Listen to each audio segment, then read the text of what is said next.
అందరికీ నమస్కారం అండి.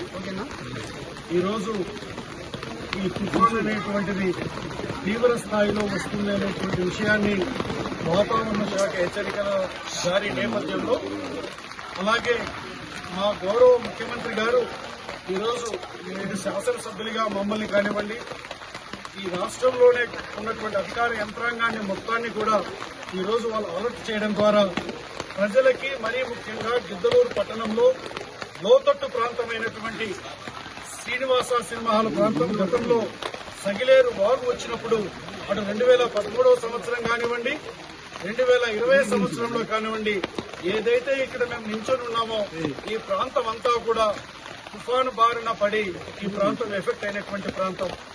ఈ ప్రాంతంలో ఇక్కడ ఇంటింటికి తిరిగి మేము ప్రజలతో, అధికార యంత్రాంగంతో కలిసి అందరినీ కూడా వారికి తెలియజెప్తా ఉన్నాం. భయపడవలసినటువంటి పని ఏం లేదు. సగిలేరు వాగు ఉధృతి అనేటువంటిది వచ్చినట్లయితే ముందస్తుగానే మీకు తెలియజెప్తాము. పునరావాస కేంద్రాలు ఏదైతే ప్రభుత్వం ఏర్పాటు చేసిందో వాటిలో మీరు తలదాచుకున్నట్లయితే మరలా వాగు తగ్గిన తర్వాత రావచ్చు అనేటువంటి విషయాలు కూడా మీకు తెలియజెప్తా ఉన్నాను. నేను గిద్దలూరు నియోజకవర్గ ప్రజలందరికీ విజ్ఞప్తి చేసేది ఒకటే, వర్షాలు మనకు వస్తున్నప్పుడు లోతట్టు ప్రాంత ప్రజలు అప్రమత్తంగా ఉండవలసినటువంటి అవసరం ఉంది.